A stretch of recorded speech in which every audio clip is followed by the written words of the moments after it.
150 years ago, famed author Mark Twain visited the Holy Land and wrote, "It was a desolate country and a silent and mournful expanse." He talks about up in the Jezreel Valley, he talks about how that you can travel in 10 miles in any direction and not see a single person.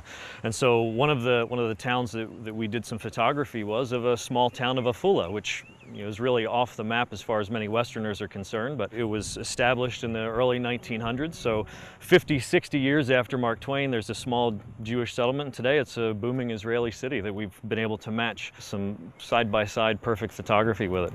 Doug Hershey and his team chose 200 photographs of Israel from the 1880s to the 1940s.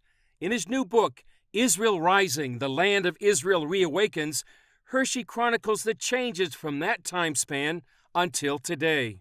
That's been part of the joy. I mean, we have these old photos of Tel Aviv of less than 100 years ago, of shacks on sand dunes with camel caravans on the beach, and to compare it from the exact same angle today, it's just stunning.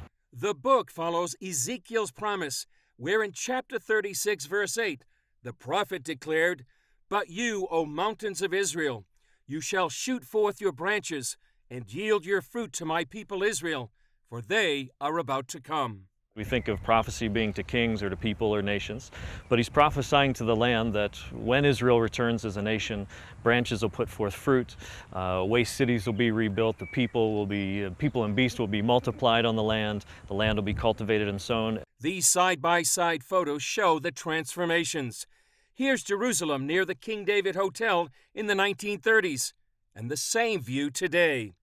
This is the Hebrew University campus in 1925, and what it looks like now.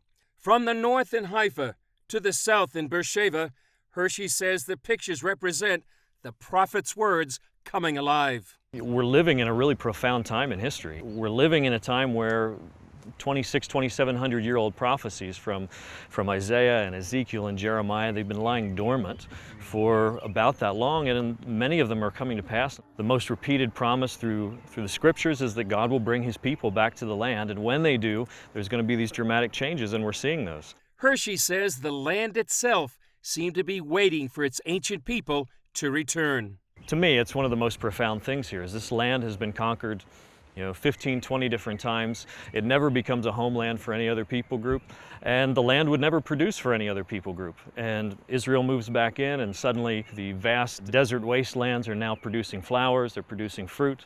Isaiah 27 talks about how that when Israel returns, Jacob will take root and fill the earth with fruit. And for many centuries, believers would read that and look at that as allegorical or spiritual, and we're finding today it's very literal. It's happening right now.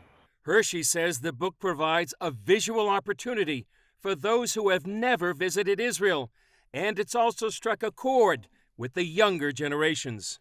Most millennials are ready for something real. They want to see something practical. It's as far as much of perhaps theological Christianity that they've been raised on, and more ideas.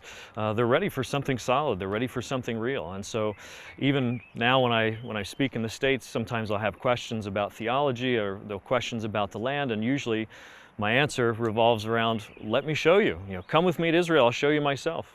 As Israel celebrates its 70th anniversary, Hershey sees Israel as a miracle. Absolutely. I mean, Israel is the time clock, as many people have heard and have said, and I believe that as well. I mean, there's so much that is happening here in a very short amount of time. To me, it's one of the most profound miracles of our day. Chris Mitchell, CBN News, Jerusalem.